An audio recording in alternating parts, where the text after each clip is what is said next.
What's up, everybody? John Bird III here. We're back again for another video. And in today's video, we're going to talk about a reel at a great price point, but also has a higher end braking system in the Luz portfolio.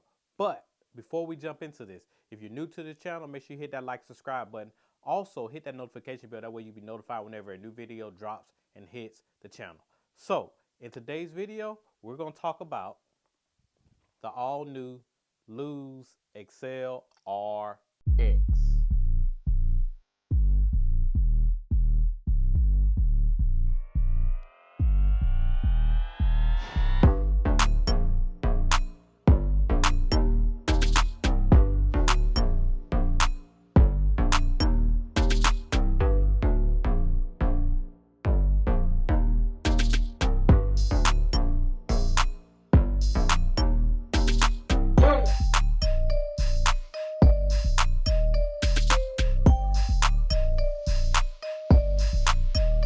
So, this reel right here is new to the market.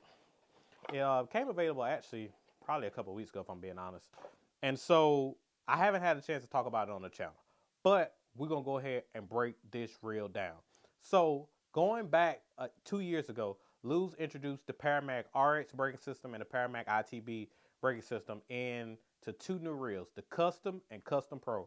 So the Custom Pro had the Paramag ITB and the Custom had the Paramag RX.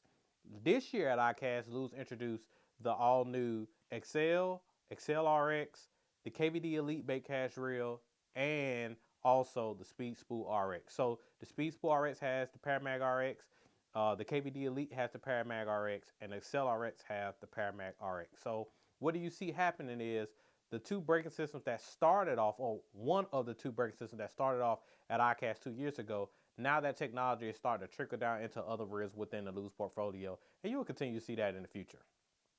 But now, talking about the all-new Accel RX, what is it? So it's a graphite frame reel, 6 bearings, and in my opinion, I'm not a big bearing guy. I remember back in the day, my dad used to talk about always having a lot of bearings in reels. Bearings was the thing. Well, to be honest, it doesn't really matter, because if you don't have bearings in the right places in your reel, it's not going to help the performance of the reel at all. So you can have 15 bearings in a reel and the reel is junk and it's grindy and it doesn't perform well. But if you got 6 bearings in the reel and they're in the right places, they perform great. So got the right bearings in the right places, 6 bearing system. But again, it has the Paramag RX braking system. And if you don't remember what that is, I'll just kind of give you just a quick overview, high level detail of what it is. So if you look right here on the side plate, make sure I got all the magnets turned all the way up. You can see all the magnets evenly dispersed along the side plate of that reel. And then on the side of the spool, you see this collar right here that protrudes out. So basically what happened is, whenever you start your cast, you fire that cast out there, right? What happens is, because the magnets are evenly displaced on the side plate of the spool, if you think about older regular magnetic braking systems, they have only 5 magnets and they're on like a quarter of the spool. Well, with the magnets being evenly displaced along the side plate and you got that collar that comes out, it gives you great braking along the side plate of the spool, which helps prevent you from having backlashes. Well, in your traditional reels that have the traditional magnetic brakes, just the 5 magnets that's on, like I said, a quarter of the reel, they're pushing up against the sidewall, where this is going along the whole side of the collar that protrudes out of the spool. And so that basically helps you prevent having backlashes. And at the end of the day, that's what we want when we're on the water. Less backlashes mean more casts, longer casts, and be able to get more fish into the boat and have a great day on the water. But so when you think back to, I remember when I first started using the baitcaster, I didn't know how to set that up. And I've heard a lot of guys talk about on their YouTube channels how you can basically take a reel and set it up where you won't have any backlashes. And to be honest, that is true. But when you have a reel that has the magnets evenly displaced, it gives you a little bit more comfort, and you can actually see the difference in the performance whenever you're throwing certain baits like your jerk baits, your crank baits, and stuff like that. You can see the difference in your braking, and you realize how you're getting a little bit more extra distance and your backlashes become a little bit minimal. Now, I'm not going to say that you will not ever backlash or blow up a reel, because I'm telling you, you can. I've done it with the best of them. But if you set it up right and you have that great experience, it'll make you want to use other bait casters, especially if you're new to a bait caster. I remember when I first started, my very first bait caster, I was in middle school. This was probably around the time when Ike and Kevin were on Bassmaster doing ESPN days. And I don't remember what the brand baitcaster was. I don't remember what kind it was. But I remember I actually had a bobber tied on mine because we used to brim fish. I didn't start bass fish till 2013, so maybe about 5, 6 years later. And I mean, I didn't know any better. But I remember having a lot of backlashes. I mean, to be honest, it's because of what was on there. But the other key thing that's most important is I didn't know how to set it up. I didn't know what this knob did, and I didn't know what this knob did.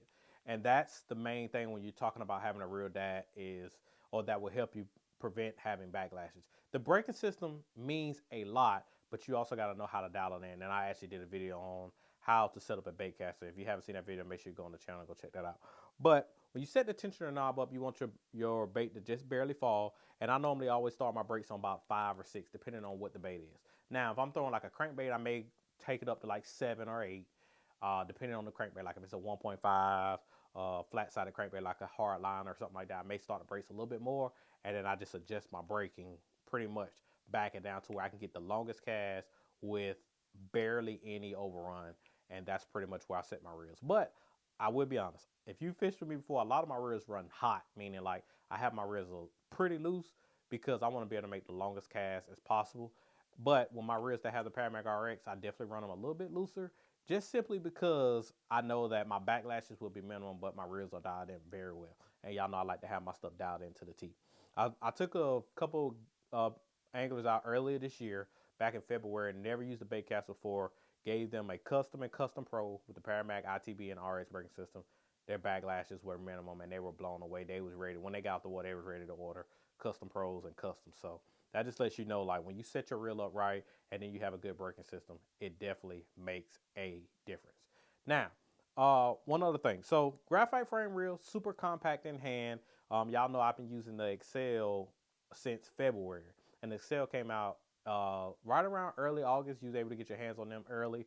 Love that reel. The performance was great. Super long bomb cast. It does, the base level itself doesn't have the Paramag RX braking system or any Paramag braking system at all, but love that reel. Performed very well. I was blown away. For that reel only to be $79, it performed very well.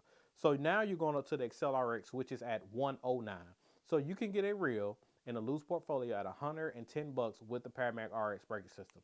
Now, when you go to your KVD Elite and your Speed Spool RX, those are at $179. Your custom is at $199, and your custom pro is at $299. So at that $300 price point.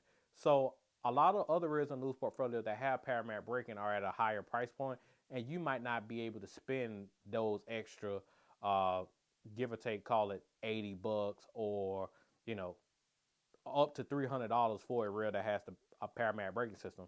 So this reel will work just fine for you, and it's in your price point. If your price point is right at $100, you get drill for about at $110. And right now, Tackle Warehouse is Black Friday sale, so you may be able to get this reel actually on sale. Save yourself a few bucks as well. But that's what you get. So it comes in 2 gear ratio, 6/8, 7/5. So with 6/8, you can throw all your moving baits, so your crankbaits, spinner baits, bladed jigs, especially if you like to throw those moving baits on the slow gear ratio. You got your 6/8, got you covered, and then you got 7/5 to 1 that you literally can do everything with. And to be honest, I've noticed a lot of guys pretty much only using 7/5s and 8/3s for everything, but mostly 7/5s. I know guys that I've talked to on pros that crank with 7/5s, and I was like, what? Because I crank with a 6/8. And so hearing that they crank with 7/5s was kind of like, But in my opinion, to be honest, gear ratio really doesn't matter. But we're going to talk about that in a separate video, so stay tuned, because we're going to go down that rabbit hole a little bit about when it comes to gear ratio. But again, 7/5 to 1 and 6/8, you can get this in. But also, if you just want to buy this reel as a combo, already with a rod, you can get this reel and the combo for $149.99, so $150. So the combo and the reel will be linked down below in the description section, so you can go ahead and click the link and get those right now. The combos aren't in stock right now on loose, but you might can find them somewhere else. But the reels are already in stock, so you go ahead and pick you up one for Christmas, so you can make this an early Christmas present for you. So again, like, biggest thing about this reel, you're able to get an affordable price point reel with a higher end braking system, and that's the main thing when it comes to this reel. Like I said, 6 bearing system, 2 gear ratios. You can do everything with graphite frame reel. It's lightweight in hand. It feels very well and it's balanced real good. And Luz calls this a 32 millimeter, which is considered a 150 size reel. So in my opinion, a 150 size reel is a great dual size reel. So a 150 size reel typically holds about 110 yards, or let me say this, in a Luz portfolio holds 110 yards of 12-pound fluorocarbon or 110 yards of 30-pound braid. So perfect amount of line. With a 200 size reel, I feel like a 200 size reel is more so for like things you're doing like offshore, big worming, football jigging, throwing big crankbaits and stuff like that. Top water plugs, firing those top water plugs out there super far. Like that's what I feel like the 200 size reel for. Your 150 is a do-all, so you can literally do everything with long cast, top water, all that stuff with a 150. And the 100 size, which would be considered like your custom lights, your custom and custom pros, you don't have as much line capacity, but you still can do a lot with them. I'll throw on a swim worm, bombing out there on the big flat on Santee, and I still had line on my spool, but I feel like for optimal long cast and having the right amount of line, I mean, I feel like a 150, 200 size is probably what I should be using, but I like my 100 size drills because they're a little bit more smaller in hand. Now I have more so wider, beefier hands, and so that's why this reel feels very good in hand. But I mean, it's just a dream to fish with. It's the color. I will say this, and if you remember, if you look at the way that this reel looks, it may look familiar because it's the same color scheme as your Gen 2 Custom Pro, which is still to the day my favorite reel. I know a lot of guys really love that Gen 2 Custom Pro. I actually had a guy message me today on Instagram about the Gen 2 Custom Pro, and I talked to a couple other pros the other day that love the Gen 2 Custom Pros. Favorite reel, period. Love the new Custom Pros, the Gen 3s with the Paramag ITB in there, but Custom Pro, the Gen 2 still hold a special place in my heart. So when I look at this reel, it just reminds me of that Gen 2 Custom Pro, and I mean, you can't go wrong with that. But that is pretty much it for today's video. If you're looking for a reel at an affordable price point with a great braking system and you don't want to break the bank, make sure you check out the all-new Accel RX and make sure you add that to your arsenal because it's definitely a reel that you want to have. So I'm JB3. I got to get back to living the dream. I'll catch you later.